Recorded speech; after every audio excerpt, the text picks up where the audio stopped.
Fridays are awesome. Seems I've said that before. I'm Carl Azus for commercial-free CNN Student News. It is 1 month and 1 day until the official end of summer in the Northern Hemisphere. But scientists say worldwide, July was the warmest month since 1880 when researchers started recording global temperatures. It's according to U.S. and Japanese government agencies. How much warmer? In Fahrenheit, scientists say July 2015 was 36/100ths of 1 degree warmer than the previous record set in July 2011. This is a worldwide measurement. Summer in the U.S. alone had pretty normal temperatures. Well, it's now official. July 2015 is the warmest month on record. The biggest driver of this, I think, is El Nino. It's always warm when we have an El Nino year. It's that warm water that sits off the Pacific coast of South America, getting blown across the Pacific. It's a warm pool of air, and it keeps the atmosphere warmer because it is so warm. We also have greenhouse gases, the highest concentrations that we've ever measured.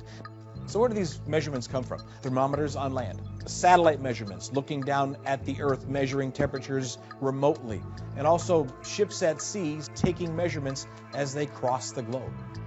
Now, there are other smaller circulations across the globe, too. There are patterns across the Pacific Northwest, this thing called the blob out there, an area of warm water that has really drastically changed the climate for Seattle and Portland and for most of California in a very big drought. All of this part of the warmest month on record.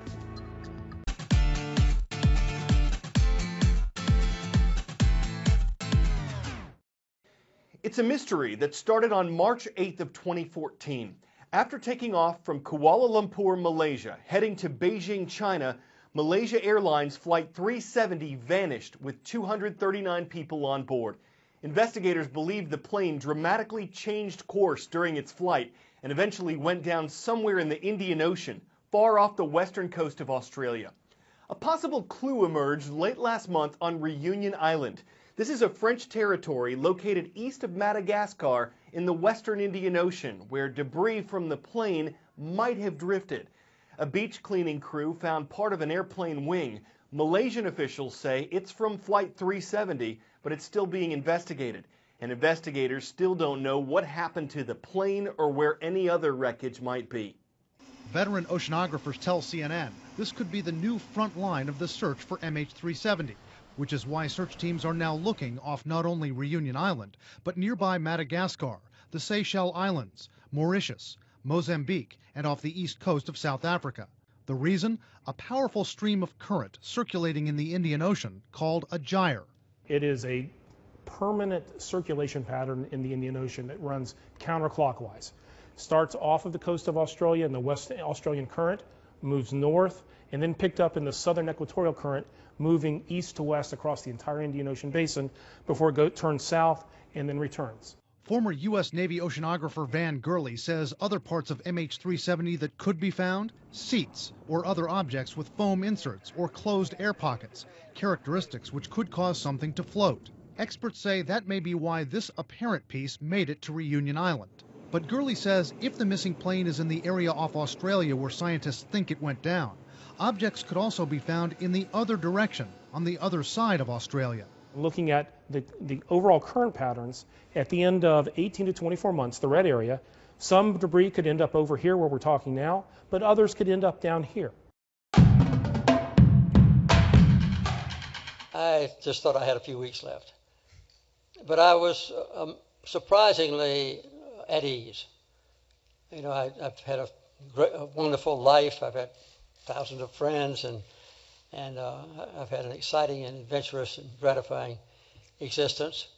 So I was surprisingly at ease, much more so than my wife was. But now I feel, you know, that it's in the hands of God, whom I worship, and I'll be prepared for anything that comes.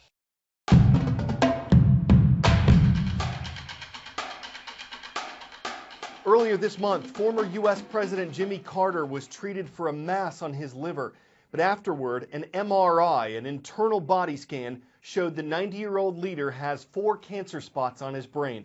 Doctors say it's melanoma, a type of cancer that usually starts on the skin, though they're not sure how it started in this case. Carter started radiation treatment yesterday. In 1977, Jimmy Carter was sworn in as the 39th President of the United States. A former peanut farmer and later governor of Georgia, he served one term as president. After a landslide defeat to Ronald Reagan in 1980, Carter returned to Georgia, devoted himself to diplomacy and humanitarian work, and won the Nobel Peace Prize in 2002. When I say U.S. Secret Service, you probably think of the officers who protect the president. They do that. The agency was formed in 1865 to prevent counterfeit currency in the U.S. It's seen its ups and downs since then. In the past few years, Secret Service agents have been accused of misconduct in other countries and some problems in the U.S. One incident involved a man who jumped over the fence around the White House and made his way inside the president's mansion before agents finally stopped him. The agency is making some major changes. This is an ambush training drill that they use to train agents and officers who are protecting the president and the vice president. This is where they train dozens, sometimes hundreds of recruits every year. We got to see the canine dogs. I'm here to see the president! It was just so incredible to watch these beautiful animals respond in that really kind of amazing fashion. It's an impressive facility, but no question about it. We were invited here for one reason, and that is to reassure the public that the Secret Service can do the job of protecting the president. We are on an upswing, and we are hiring. We hope to have 9 classes of officers this year, and you can see from walking around the complex today, we're moving here. Man!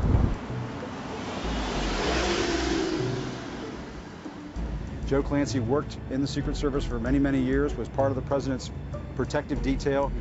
And even though he's got a lot of skeptics up on Capitol Hill, people saying, hey, you know what? You can't have an insider fix the Secret Service. You have to have an outsider.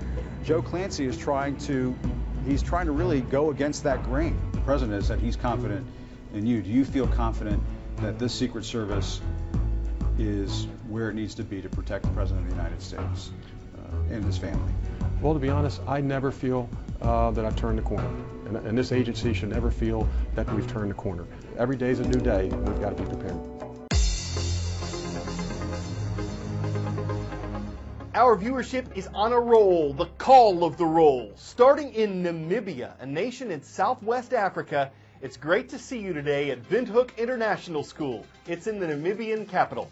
Marrero, Louisiana is next. Just outside of New Orleans, we've got the Patriots of John Ehret High School watching. And just southeast of Arizona's capital is the city of Casa Grande. Shout out to the Wildcats of Casa Grande Middle School. An animal in northern Vancouver knows how to beat the heat. Guess he decided he just couldn't bear it anymore. The owner of this swimming pool says, you see funny things on YouTube. It's amazing when it happens in your own backyard. It's not the first time a bear has been there. It might have been the same one that stopped by last month and ate from the bird feeder. If you're wondering, there is a fence around the pool. The animal just punched a hole in it, which I guess isn't really so unbelievable. Maybe the first time he started out furtive about his visit, but was just roaring to come back, so he thought, I'll see you next Ursa Day. It's terrible, unbearable, but we hope your weekend is not, and that you'll come back next Monday for more CNN Student News.